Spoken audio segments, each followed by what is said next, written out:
Hi, listeners. As promised, this is part 2 of last week's episode. So if you haven't listened to part 1, go and listen to it. And here is the rest of our 9/11 conspiracy theories.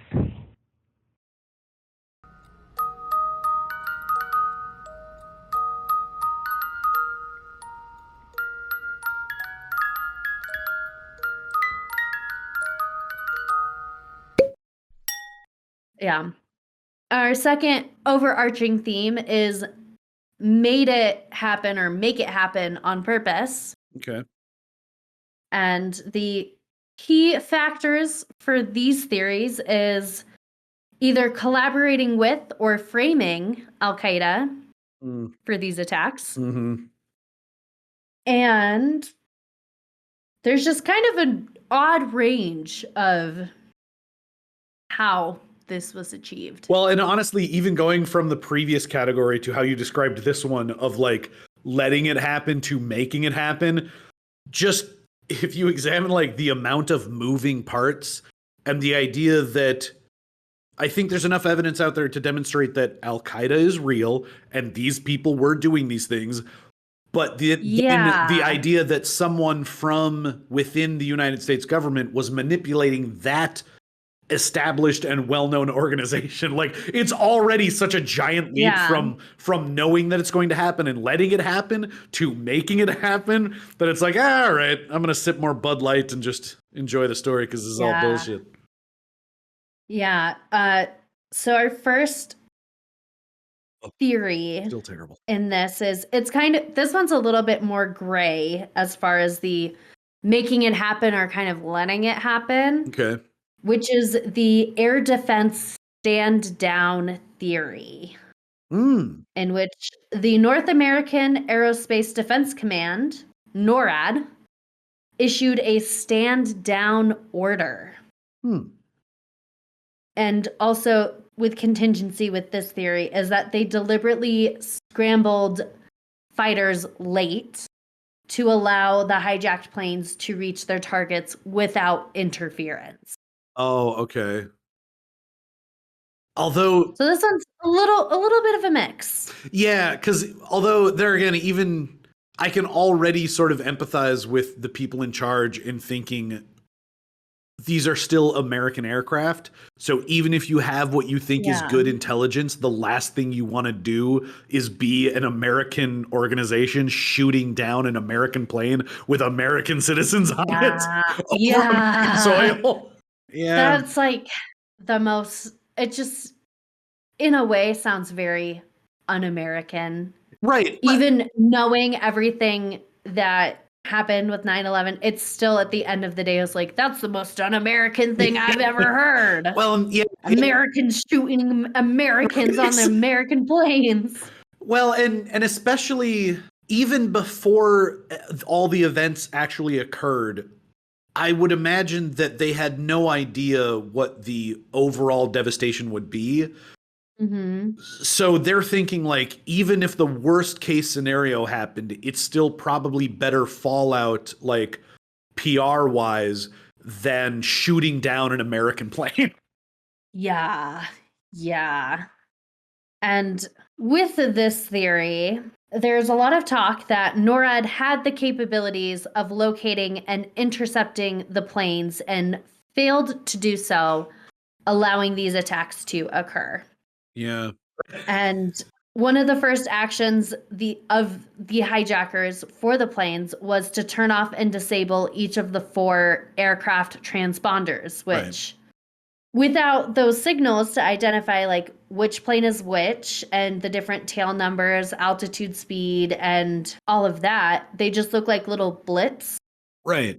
Among thousands of other little blips. It is interesting too to think that like, because we live in the age now, again, it's weird to think that it's so far back at this point that like we live in the age of smartphones.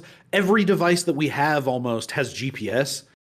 And so, I mean, you can see what planes are over you right now with an iPhone. Exactly. Yeah. And so the idea that turning off that transponder essentially just makes them a blank sort of blip on the radar it makes sense that they wouldn't want to send something out to try to find something. They're basically flying blind. I mean, especially by today's standards, they have no idea what they're looking at. Yeah, and there's a lot of back and forth with that, with whether or not there was shared intel back and forth with US and Al-Qaeda about where exactly to find these transponder signals to turn them off. Oh, okay. I am already amused at like we're on essentially step 2 of like an internet iceberg of conspiracy theories, and it's already so less believable than the money one. The money one is still the most believable by like a lot. Money talks. It really does. Yeah. Money talks. No, yeah, that makes so much more sense. Yeah. There were also only 14 fighter jets on alert in the contiguous 48 states. Oh, wow. So that does exclude Alaska and Hawaii. For anyone who doesn't understand contiguous. For anyone who does not know what if you haven't taken like 3rd grade geography, come on, people. Contiguous. Well, for anyone who is an international listener and maybe doesn't entirely know what we mean by that. How dare you to be inclusive? Bite me.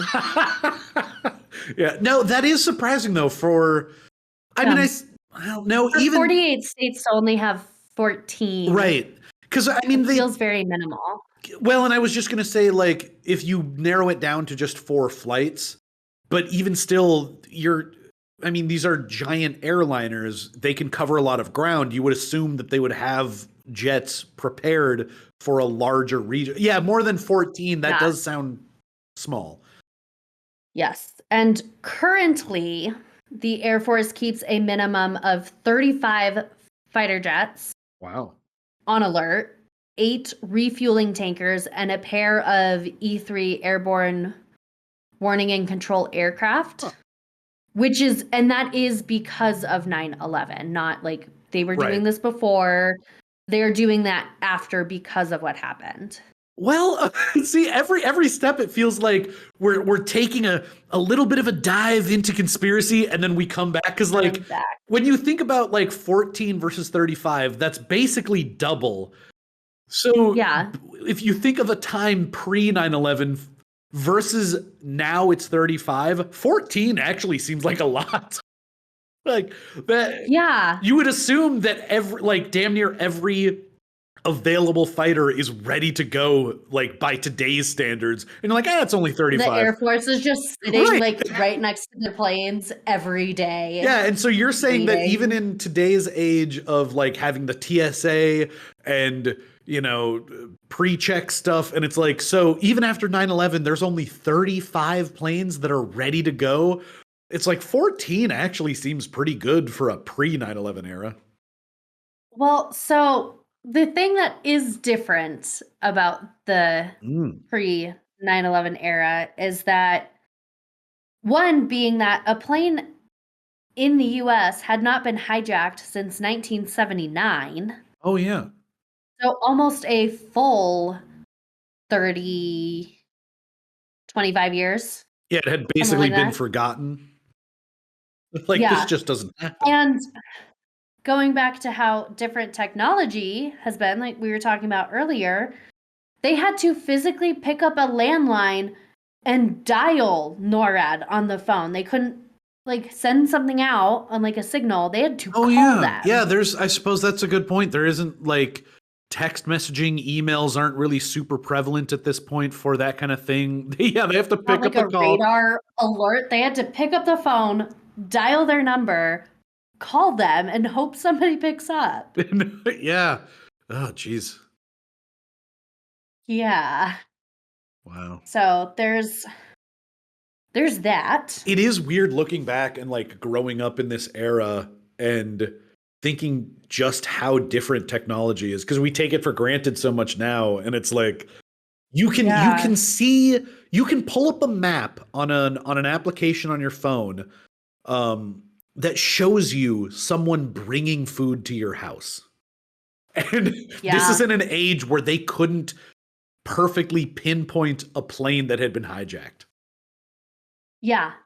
This is the time where you're using, I don't even know if is this like before MapQuest where you're physically pulling out the map I think so. in your car? It's at least during the transition. Looking at directions? Yeah, because we certainly had certain internet things. MapQuest might have existed, but it definitely, I mean, there again, we don't even, I know MapQuest still exists, but it's not even really part of our vernacular anymore, is how old this is. Yeah. It almost didn't even exist then. Like the idea, I guess to put it in perspective. And then it would have been like a huge deal. Right. To put it in perspective, the first experience I had with anything like that was when we were kids and we had a computer at our mom's house where we got discs that was like Windows Maps. And so it was probably from like 98. And you had to, if you wanted updated maps, you had to get the physical discs. And it was sort of MapQuest. They still couldn't really do like turn-by-turn directions, but it was essentially pre-MapQuest stuff. And yeah, I mean, that was, so yeah, MapQuest by 2001 was probably barely on anyone's mind. Interesting idea. Yeah. Yeah. So, I mean, Y2K just happened the year before. That's how old this is. Yeah, it is a very different time. Yeah, screw terrorism. People thought that turning to the year 2000 was going to drop planes from the sky. That's how old this is. And at this time, all other NORAD interceptions were also limited to offshore air defense identification zones. Oh. So even if they potentially got the call, there's a chance they maybe couldn't even have done anything. Yeah. Because for whatever reason, they either don't have the technology or the personnel or the procedure. Right. Yeah. They that's weird to think. Yeah. They literally couldn't do anything. Because that's like a whole big thing, is having the air clearance so that you yourself do not get shot down. Yeah. That's a whole other thing. And I will say the longest warning NORAD had for interceptions, or the longest warning they received, sorry, I was reading the other line right above that, was 8 minutes for the American Airlines Flight 11. Oh, like the first one that hit one of the towers? Yes. So they had about 8 minutes prior warning. Right. So their warning before was, it hit the tower. Yeah, that's not enough time. Which, if you watch the news reports, it was long enough that like news reports picked it up and they're like, there's this really low flying aircraft and it's weird. Well, and especially over New York, I can see that being picked up pretty early because you could see it coming, and enough people live there, obviously. They're like, this is odd. I can see 8 minutes being enough time for them to literally physically see a plane coming and then being like, hey, anybody else seeing this? This is weird, right? Yeah. I think for the news coverage, it was a mix of like civilians calling in and them like actually getting intel from the government. But I think it was mostly people being like, are you like covering this? Because like, what is happening? Yeah. This is weird. Well, and as much as we've been kind of slamming like old style technology and stuff, even I keep coming back to Y2K because that feels so 90s. But this still was in the age of like cell phone videos. We did have a lot of people who already had phones that could take video, and I mean, that's how we have a lot of the footage that we have. It's just kind of weird to think that as far back as this is, it's such a weird time of like a transition of technology. Yeah. It is interesting. The second flight that hit the South Tower, they didn't hear anything until it was happening. Oh. As it was physically colliding with the tower, that's when they were like, hey, this is happening and maybe this is concerning. That was when the second plane hit. Yeah.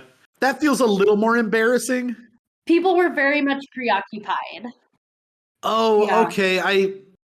Yeah, there is kind of a flip side of it. Everyone was like, what is happening with this tower? And you also see this in like the reflection of the news stories where they're like, That's true. oh my gosh, like the building's on fire. And they're like, what's happening? And then you see the second one just come right in and hit it. And they're like, oh my God, where did it come from? Like nobody saw the second one coming almost. Well, and that's kind of another, I was really getting ready to kind of rip them a new one on the idea of like, after the first one, you weren't ready for the second. But that's really kind of another remark of just how unprecedented this was. Like, one plane hitting a building is so unusual that you're not looking for a second one to happen within not even the same day, like the same week. Like, that's not going to happen. And then within hours, within minutes, or was it minutes? I don't even remember. I want to say it was a difference of the first tower was hit at like 8:15, and then the second one was hit around like 8:30. So it's like maybe a span of 20 minutes at the most. Yeah, you're definitely not going to be expecting a second one to come in. But yeah, now that you mention it, even most of the footage is the second tower being hit. It's not the first one because nobody was expecting it, obviously. But yeah, it's weird to think that the footage we have is because they were looking at the first tower that was smoking, and then all of a sudden, a second plane just shows up. Ugh. Yeah, because I've done like some research with this with just like the news stories where there's some where they're like watching the plane and they're like, oh, that's so weird that there's a slow flying plane, and they're following it and they like watch it unfold.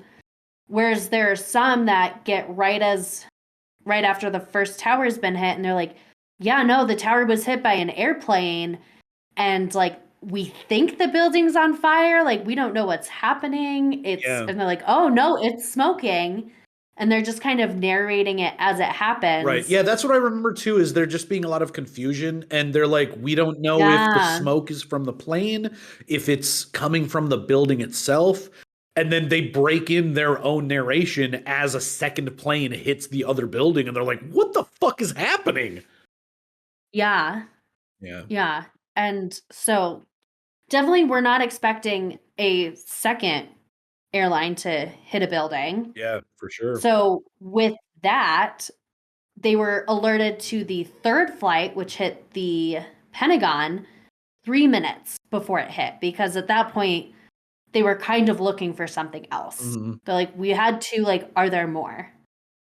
And they didn't hear anything about flight 93, the one that the United had that flight. That was the United flight that hit the field. Yeah, the one that went. It's kind of the famous one. Yeah, I think the movie is even just called Flight 93. Yeah, the one that the passengers essentially intervened on. Yeah. So there's just a lot of confusion with NORAD, and I think a good amount of where that comes from is just people not fully understanding what they do. And and how they do it. Yeah, looking back, I feel like it's even easier to criticize people just because as someone living in the modern day, you know that there were 4 flights, you know that 2 hit the towers, 1 hit the Pentagon, 1 landed in a field, and it's really easy to question like, how did you not see this coming? And then even nowadays with reports of like they knew that there were terrorist plots afoot, looking back, especially the way you're laying it out here, it's like, again, with how unprecedented this is, even from the first tower being hit to the second, it is a new perspective in the idea of it makes sense that they wouldn't be looking for it. It's never happened. Yeah.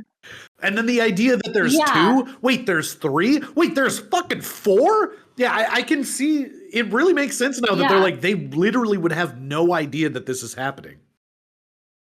Yeah. With that, it leads to suspicion of people being like, oh, well, like they made it happen. Like, that's why they were acting this way. Like, of course, like they purposely did things later. Right. And you're not expecting it, and they weren't. Yeah. This kind of would be how it would happen. And again, I mean, it is how it happens. Yeah, and again, I can't help remarking on the fact that like going just from the first level of conspiracy to the second, I'm already so further back from the conspiracy that like the first one with the money makes so much sense, and then you go to the next one of like it's all chaos. They have no idea what's happening. It's like there's no way they They're had just fucking clue. confused. Yeah, and Yeah. just going from the money, it kind of makes sense that like any inkling of anything happening like on Wall Street, they almost wouldn't want that word to get out because then they would be able to capitalize on it more. So it's like, yeah, it makes sense that they wouldn't alert the government because they want to profit off of that. Which is of course really a dark thought, but capitalism. Oh, it is. Yeah. Capitalism at its finest. Yeah, they don't care. They want money. No. Yep. And another theory is that it was not Al-Qaeda, it was Israeli agents. And that they had the foreknowledge of the attacks and that they either were involved or they just knew about it and didn't do anything. Israeli? More because they're like, this benefits us. So like, yeah. See, now we've gone to a whole new category I wasn't even expecting. I know. Like, okay, I get the money thing. I get the terrorism angle. Why would Israel want this to happen? That's the thing I could not fathom and could not find anything on. Okay. The only thing I can think of is just people being super anti-Semitic. Oh, I see what you mean. Yeah, like that's the only thing I myself could get a conclusion to is that people that are like, it's the Israeli agents. Yeah. They knew what was happening. They wanted this to happen. They're like, it just takes weird turns where they're like, oh, like they employed Al-Qaeda, like they did this. Right. And it's like, why? And they're like, it's because they're Jews. And you're like, yeah. Like, oddly enough, just with the history of like anti-Semitism, I'm automatically like, oh, I got it. Like, that is the point. The whole point is just to be anti-Semitic. Oh, okay, then it makes sense. Yeah, suddenly this theory holds the most water. It makes a lot more sense it's now. like, oh, just people being assholes for no real reason. Oh, okay, yeah, that makes the most sense. Great. Yeah. Humans just being pieces of shit. Great. There was an incident in New York 4 hours after the attacks. Oh. Some FBI agents arrested 5 Israelis who were filming everything standing on top of like a white van. Okay. And their neighbors reported them for suspicious behavior, being like, they aren't sad that this is happening. Like, they're too joyous. Like, they seem happy. That's not like the most New York thing to complain about for a neighbor is that they are too happy. Yeah. Which, if you are so, like, it just kind of goes back to the fact that people react to situations differently. Right. And just because you want someone to react a certain way and they don't, it doesn't mean that they aren't feeling emotions or like upset about what is happening. Well, and I'm kind of ashamed to admit it now, like as more of an adult, but the thing I do remember in school, a lot of our teachers were upset because we weren't really taking it seriously. And as young kids, what we saw was a really cool explosion on TV. And so I can kind of, like, we had no concept of what was actually happening. And so if I can try to put myself in the mindset of like a young person with a camera in that moment, they could have just been super psyched to get incredible footage in their own city, like that they would never be able to get otherwise. Maybe they were film students. I don't know. I'm just saying it's like, it's weird that we would jump to the idea of them being Israeli agents. Yeah. And it's also one of those things, like they could have been recording it because they're like, no way this is happening. Like, I gotta get this on camera. Well, right. And the idea that the only accounting we have is of some random other person just saying that they look too happy. They could be describing them in a way that isn't even entirely accurate. They're just enthusiastic about getting up and getting this footage. I mean, they might even not be happy. They're just trying to get the footage any way they can. Yeah. Yeah. So, yeah, people were upset that they weren't like shocked and in absolute horror and upset Right. or, you know, because they maybe weren't showing the emotion they wanted to or that they felt they should be acting a certain way. They reported them. Yeah. And then they're like, oh, but they're on this white van. Then the FBI's like, oh, no, not a white van. Those are the worst vans.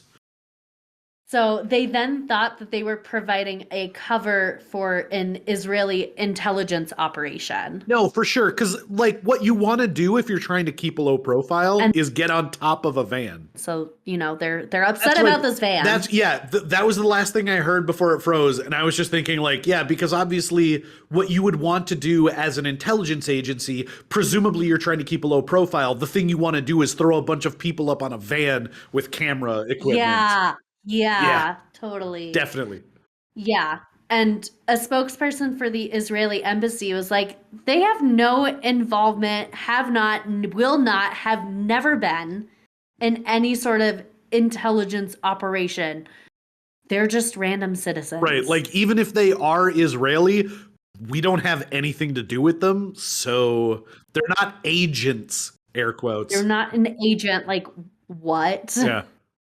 No, this isn't happening. No. By the way, America, this is happening on your watch. So even if they are Israeli, this is your deal. What the hell?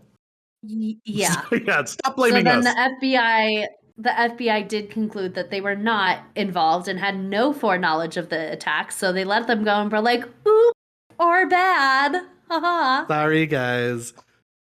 We're so We're sorry. the FBI. Like, just, like no hard feelings. Yeah. We're post 90s FBI. We're just trying to figure stuff. We're trying to figure ourselves out. We don't know what's going on. Yeah. So, you know, just people being anti-Semitic and just wanting to hate on people. Yeah. It's like, why does every conspiracy theory eventually have to come like down to anti-Semitic? I don't know. There's always got to be one level where it's like, it's the Jews, and it's like, really, can we just take a break for once?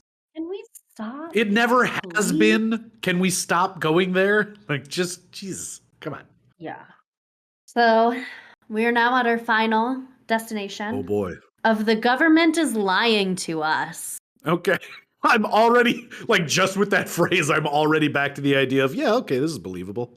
Like, I mean, it is believable that they could be lying to us, but this I am unsure. I am excited to see like what the level is, because just that phrase, and honestly, just as a citizen, I'm kind of comfortable with a little bit of it, where it's like, there are certain things I feel like I don't want to know about. Like, maybe I was surprised the first time I started reading about how often the president is threatened.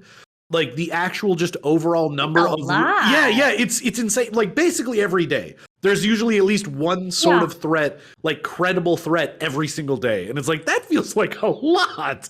And then, you know, in the modern age, you learn about how many mass shootings there are, and you're like, oh, okay, it's really not that many, and it just gets depressing.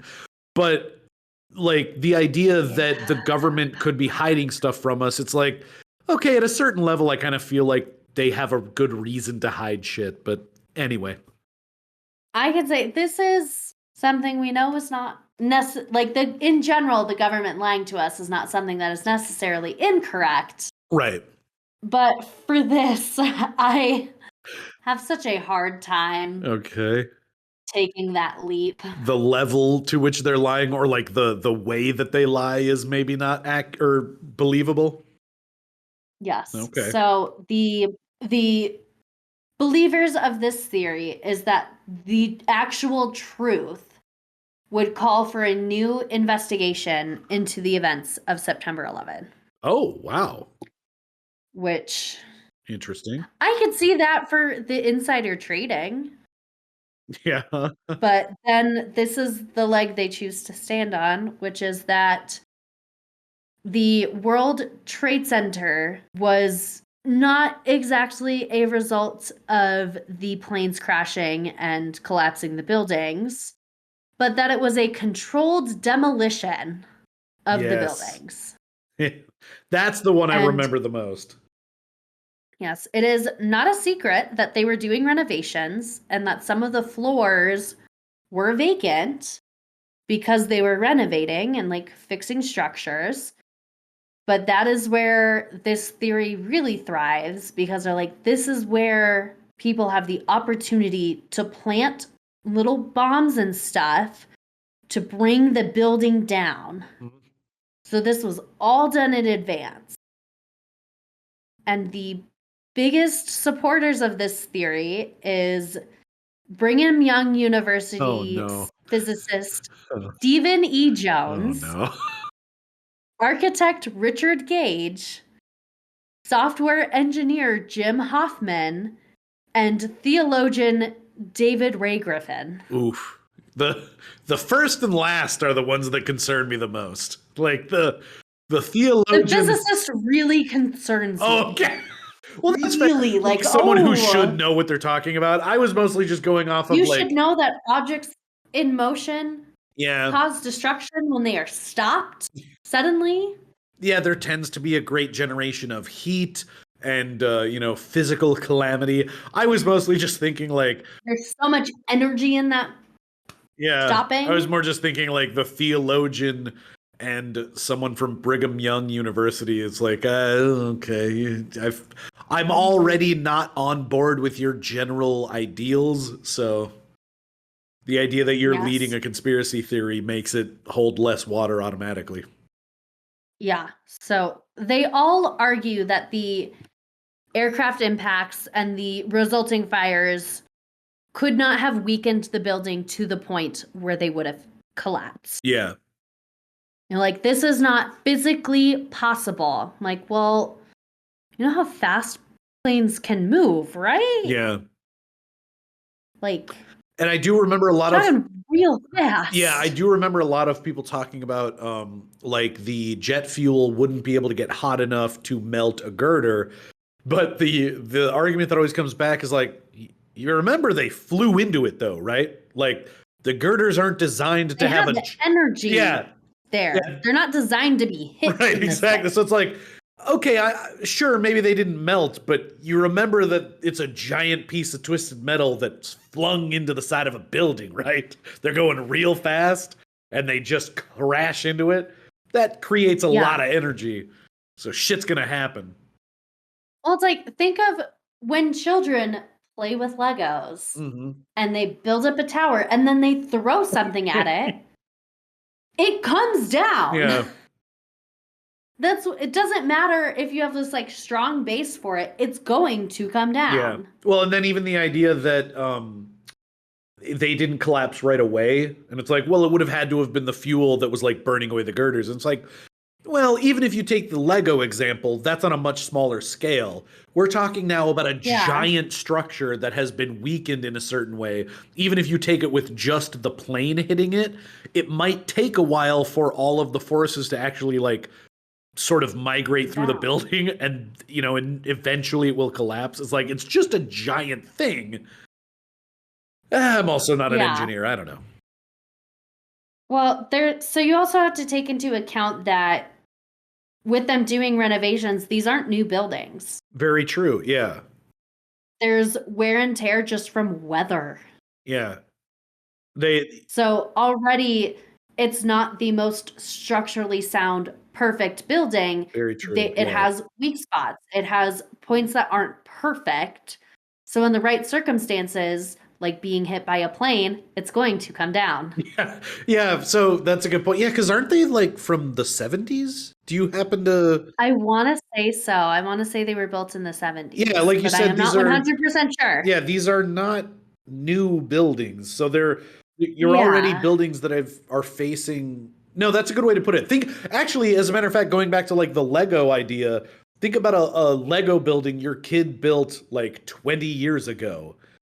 And then try to shake it a little bit. It's probably not going to hold as well. Yeah. No. So there's also an argument that thermite, which is like a metal oxide that's explosive, and nanothermite composites were in the dust and debris from the buildings, and that those are generally used for explosives. But right. I also cannot speak to what building materials contained when those buildings were built. And I did just look it up. They and having were changes in like regulations. right. Oh, that's a good point then. too. Yeah, it's hard to say right now exactly like what the anti-inflammatory or flame retardant materials might have been used. They were built in 1973, so this is almost 30 years later. So they are already pretty old buildings. Well, I mean, like we used to have lead paint in the 60s and 70s. My high school had asbestos in it. My college had asbestos in it, and this was not like I was in college in the late teens. Yeah, no, is that what it's called? Aughts. I'm like 20. Yeah, the teens. It's like after the aughts. It would be the teens. Yeah, it's the teens. From like, it's weird. I was in college from 2013 to 2018. Real quick aside, I do like the idea that a lot of people, I've seen a lot of YouTube videos talking about how we're in the new age of the Roaring 20s. Because, hey, what happened right before the 1920s? There was a huge plague. There was a fucking pandemic. Yeah, and they're like, so we're probably due for another era of the raging 20s because we just happened to be a century later and we had another pandemic. But yeah, so these are buildings that were built in the 70s. A lot of the buildings in the US were new in the 70s. And by the time the 2000s roll around, I mean, like my high school, your college. You used lead paint. You used asbestos. We can't have these things anymore. Like they're not good for us, as we have found out now. And even how like comedy changes. I was just thinking there's a line in one of the either Tommy Boy or Black Sheep, like one of the David Spade. Oh my God, I can't think of his name right now. You might have to. I don't. Might have to edit a little bit of this. Oh, Jesus Christ. Chris Farley. There it is. David Spade and Chris Farley movies. Yeah. There's a line where he talks about, did you eat paint chips as a kid? That's not even a concept anymore. Yeah, you say that to someone, they don't know what that means. Right. Well, even when you say that to a young person, they're like, what? I mean, even when I saw that movie when it came out, I had to ask someone what that meant. That just wasn't really a thing because we didn't have to worry about it. Yeah, we didn't have to worry about, hey, the paint is flaking off the wall. Don't let your toddler lick their hand. Although it does, as another quick aside, it does make one wonder, like, even as a kid. What are we going to discover in the next 20 years? Well, I was just going to say, what inherent stupidity was in people back then? I wouldn't have thought to eat the paint chips off of the wall. Why would that happen? If you were young enough to not understand that that's not a thing you should do, like the fact that that's a line in a movie is weird to me, because if you were young enough to eat paint chips, you wouldn't remember eating paint chips. You would just have already been affected by it. It's so dumb. I actually do know a little something about this, in that there is a... Were they tasty? I'm not sure if this classifies as like a disorder or what it is exactly, but it's pica, where you eat things you're not supposed to. And it's just an urge people have, which is like eating dirt. Sure. Eating clay. But isn't that a fairly... Eating paint chips. Yeah, but isn't that a fairly rare condition? It is. It's not something that people do often. Yeah, so like there is that. I wouldn't think it's prevalent enough to be a joke in a movie about a kid who grew up in the 70s eating paint chips. Like that, all I'm saying is it was common enough back then that they just wrote the line to say, did you ever eat paint chips? And I had no concept of what that even was. So it was common enough at a certain point with lead-based paint that it makes you wonder what was happening at that time. Because you still get paint flakes occasionally nowadays. Like, paint isn't perfect, but we do have mostly like aluminum siding. But it's like the idea that there was an era where children were just picking these things up off the floor, off of the ground, and eating them. It makes you wonder, like, where do weird things. Yeah, where were your parents? What was happening? Latchkey kids, maybe. Yeah. Goddamn boomers. Maybe the paint wasn't even the problem. Why are your children eating the paint chips? We don't know. And that's But, we're we we're finally at the heart of what this episode is, which is just hashtag Murica. America, we don't know. Yeah, we're drinking Bud Light Yeah. and eating frozen sugar. Yes. Good times. So Jones, our trusty physicist, has no explanation as to what exactly is needed to bring down a building. Well, okay. I mean, that's not helpful at all. He's like, well, and specifically what would need to be done to bring down a building without drawing attention to it. Right. In the way that just blowing up a building would. So that's the other hole in this theory, is that like, oh, well, like they used explosives. Wouldn't you notice that? Right. Just like a huge explosion happening. Not to mention the idea that like because a lot of the conspiracy theories are like it's a controlled demolition. It's a very elaborate, well-designed thing. The little bit that I've seen of what that looks like is there are cables everywhere. There's, people and devices and stuff. Like it's stuff that would be hard to hide, even if there were construction or like floors that were being worked on. The way that it fell, like the way that people assume that it happened, this would be a decades-long sort of project, and you would see people everywhere. It doesn't make sense. Yeah, it is one of those things that they're like, oh, well, they put it on the sides where the buildings face each other because like people wouldn't see that, and not a single demolition person is like, yeah, that actually makes sense. They're like, why would we have a demolition of a building where people are actively working inside of it? Right. Like, what is the point of that?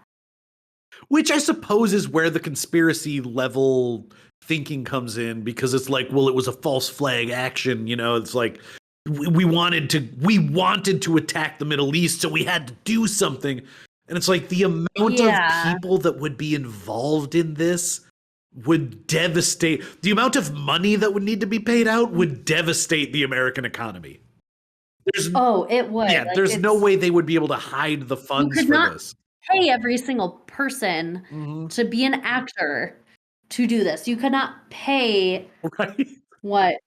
I gotta go back to how many have pictures of people jumping from buildings.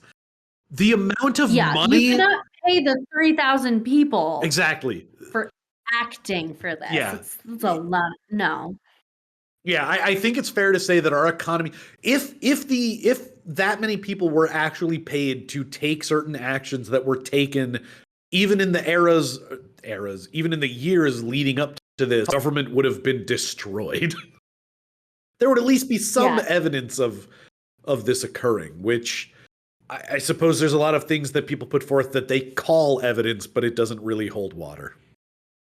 Yeah, it just doesn't make sense.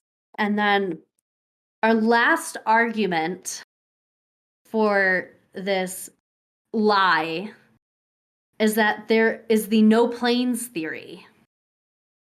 I've never heard that before. What? You've never heard of No. Oh, this one is a wild trip, let me tell you. I thought that the last one was wild. No planes?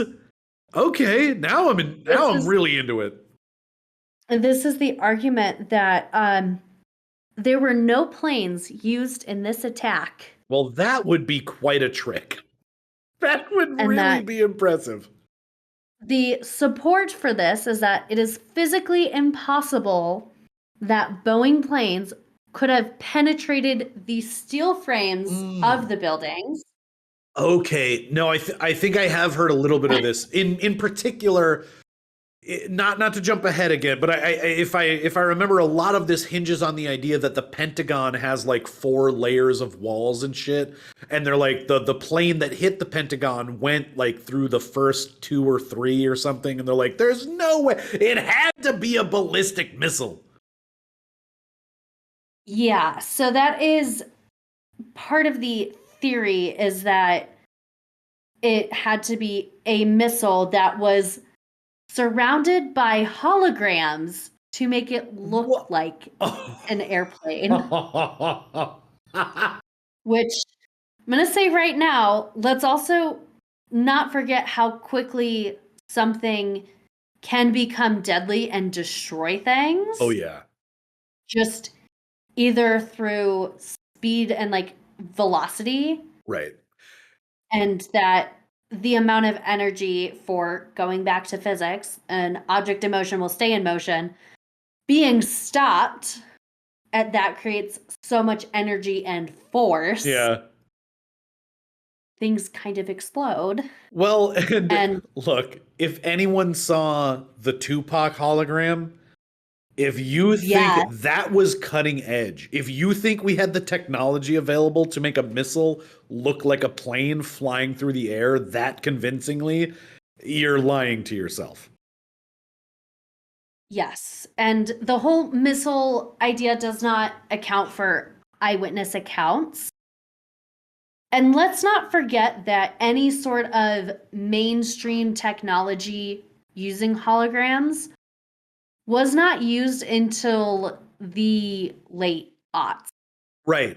And again, even like, then it wasn't, the conditions had to be perfect. You had to have a certain viewpoint, and you had to basically control the space. You can't just put something in the sky. This isn't the helicarrier from the MCU where they can just like put on certain like cameras and shit and have it look like the sky. Yeah. This is, again, Y2K happened the year before. We don't have holographic planes. We just don't. This is when we still had ski free on computers. What is ski free? Have you never?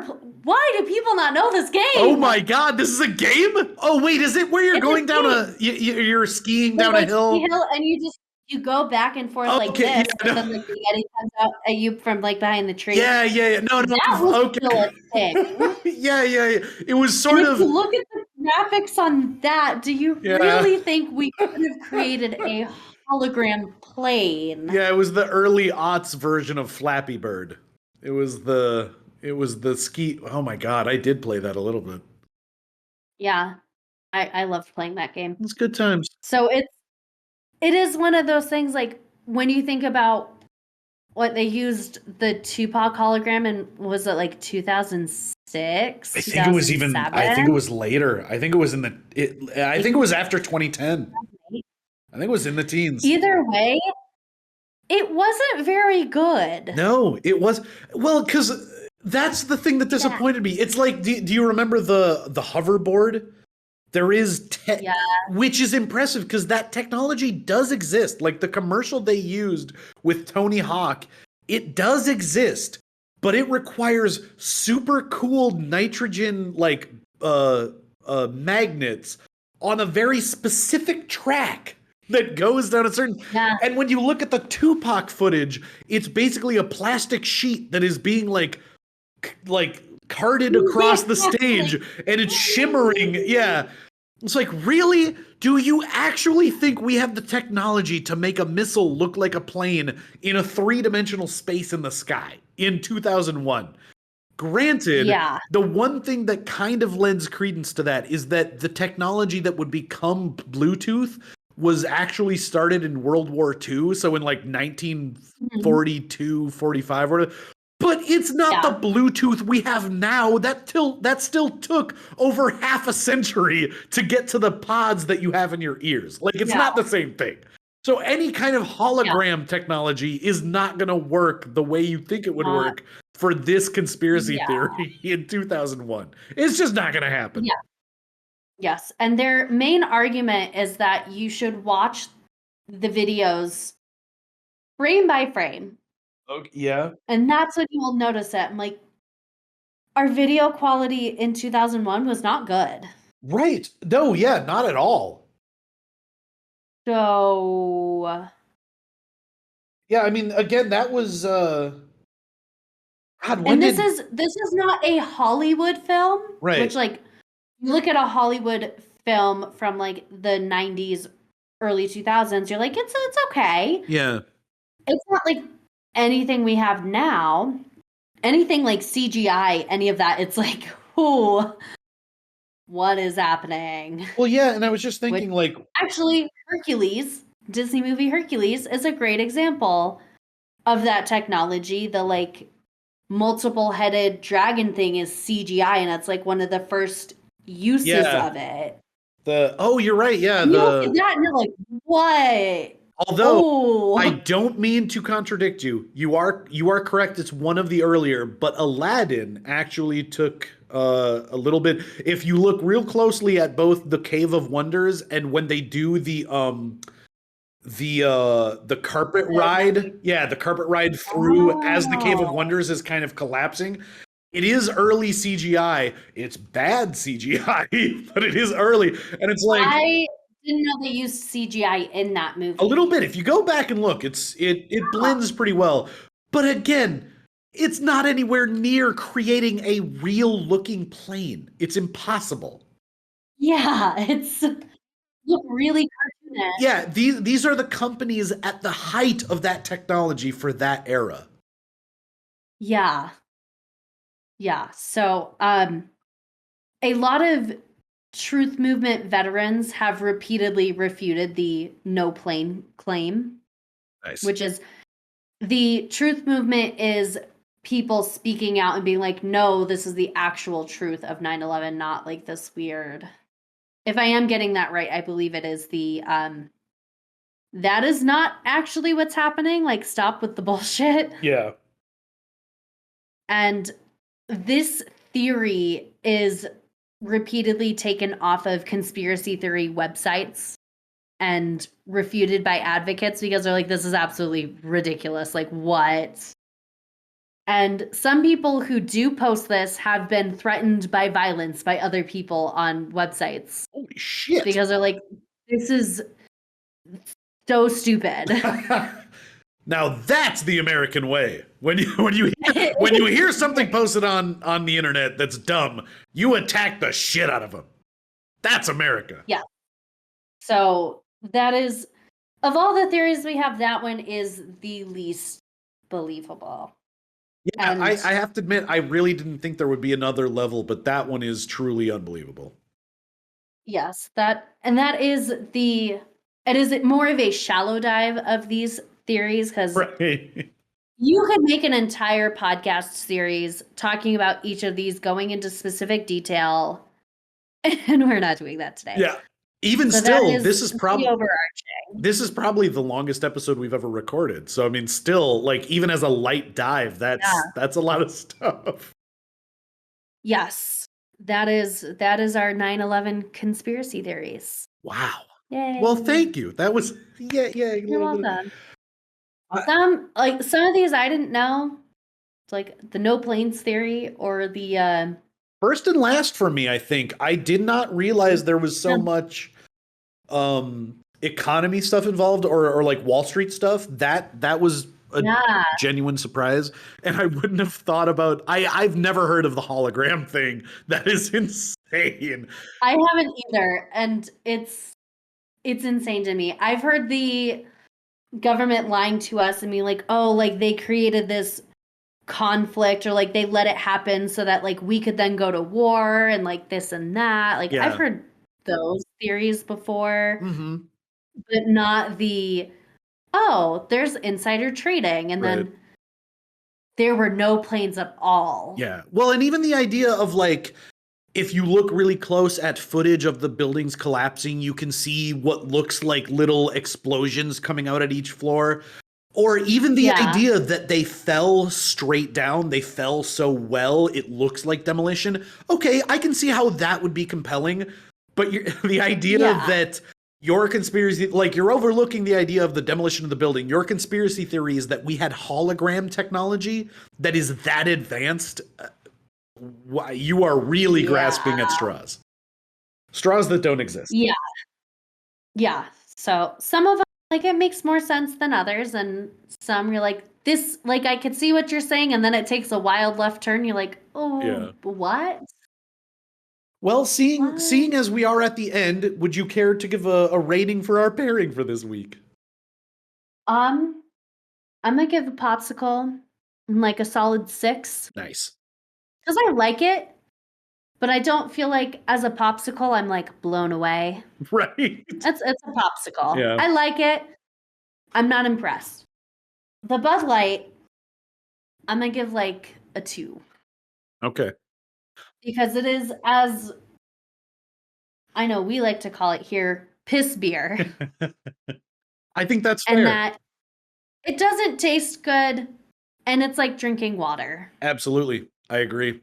I am going to go with, you know what? I'm going to give the popsicle a 9. It's Okay. It is exactly what I wanted, and it was almost better than I remembered it being. It was perfectly refreshing. It was delicious. It was the exact root beer flavor I wanted. It was almost perfect.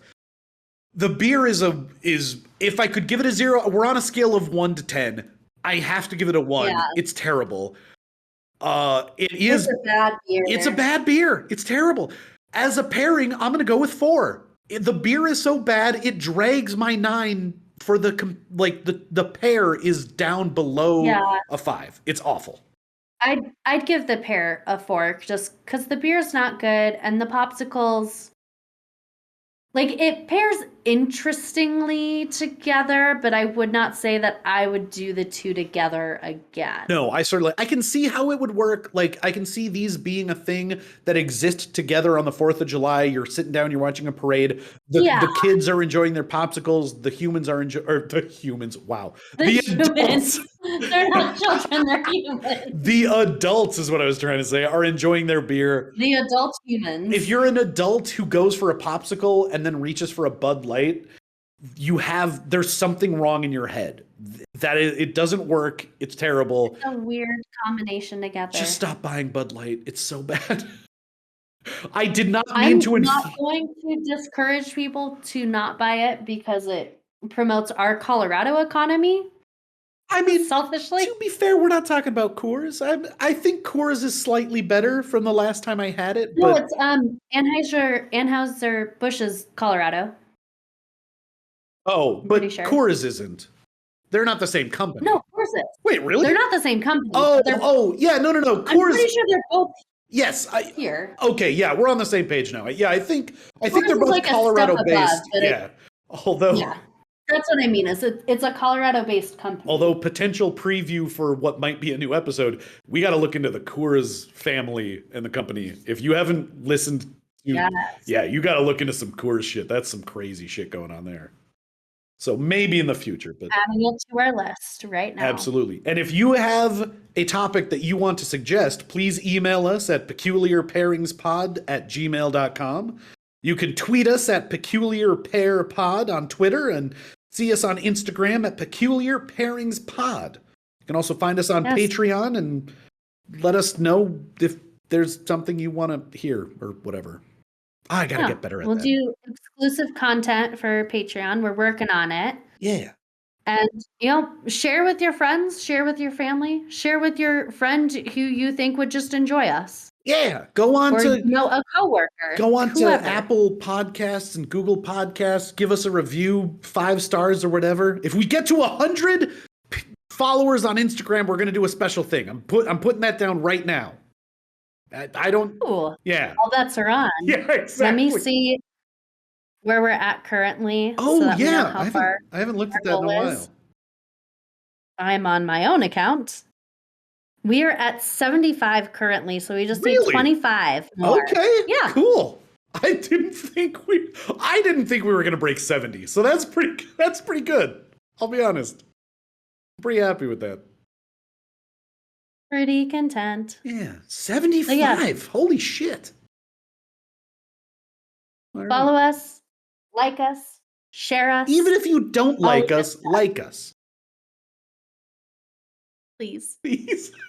Please. Please, can you just... Yeah. Oh, that's a great way. Yeah, that's a great way to get people. Please, sir, I would like another like. Could you give me a like?